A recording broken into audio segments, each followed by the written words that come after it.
Welcome to On the Ballot with Ballotpedia, where we take a closer look at the top political stories of the day. Ballotpedia connects people to politics by providing neutral, nonpartisan, and reliable information on our government, how it works, and where it's headed. I'm Victoria Rose, and thanks for being with us. Today, I'm joined by Ballotpedia staff writer Joel Williams to take a quick look at the upcoming Republican primaries for Texas's House of Representatives, which will be the most competitive in over a decade. Joel, thanks for coming on the show. Thanks for having me. Excited to get into some elections this year. Yeah, me too, especially in my home state. Let's jump right into it. How competitive are these primaries? So the March 5th primaries are going to be the most competitive in the chamber for at least a decade.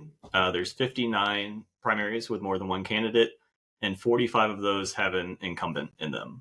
So that's somebody running for re-election that faces a challenger. That's 59% of all incumbents who are running for re-election this year, and the last time more than half, so more than 50%, faced a challenger was in 2014. So how does that compare to how competitive state House Republican races have been in Texas in the past? Yeah, so in the past 5 election cycles, on average, there were 25 Republican incumbents who faced primary challengers. So that's about 35%. So the number this year is about double that. And then as it compares nationally, we've seen from both parties about 22% of incumbents that run for re-election every year face primary challengers. So this Texas number this year is almost triple that.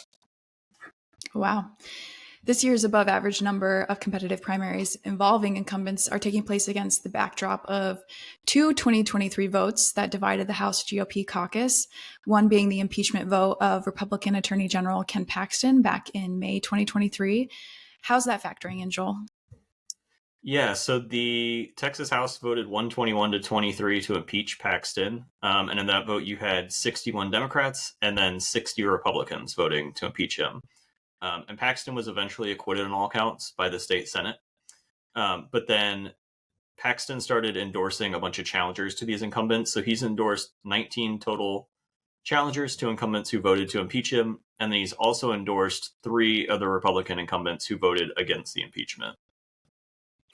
The other political backdrop has to do with how Republican caucus split over removing a provision for school vouchers from House Bill 1, which is an education funding bill. The vote removing the provision passed 84-63, with 21 Republicans joining 63 Democrats to remove it. Republican Governor Greg Abbott, who supported the school voucher program, said he would oppose legislators who voted to remove it. So far, he's endorsed all 59 Republican incumbents running for re-election who voted for keeping the school voucher provision in the education bill, and has also endorsed 8 challengers running against candidates who voted to remove the provision. So overall, a greater proportion of candidates who voted against school vouchers and in favor of impeaching Paxton faced primary challenges than candidates who did not. So can you break that down a little bit more for us, Joel? Yeah, and it's a lot to keep track of. So there were 15 incumbents who voted in favor of the impeachment and then against the voucher program, and all of those have primary challengers. There were 40 incumbents who voted for impeachment and then also for vouchers, and 65% of those face primary challengers. And then 17 legislators voted for the vouchers and against impeachment, so that's with Paxton and with Abbott.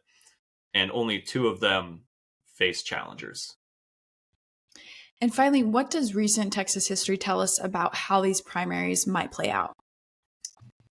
Yeah, so across the past decade, there's been 28 House Republican incumbents who lost re-election bids.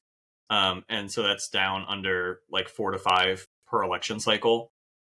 Most recently in an election year where we had kind of a caucus split was 2018. And that was when the caucus split into a faction that was supporting Joe Straus, who was Speaker at the time, and one that was opposing him. And 3 incumbents lost primaries that year. Very fascinating. Well, that's all I have for you, Joel. Thanks for coming on the show and breaking it down for us.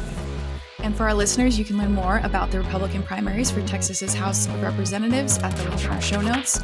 We'll be back next week with another episode. Make sure you subscribe to On the Ballot wherever you listen to podcasts.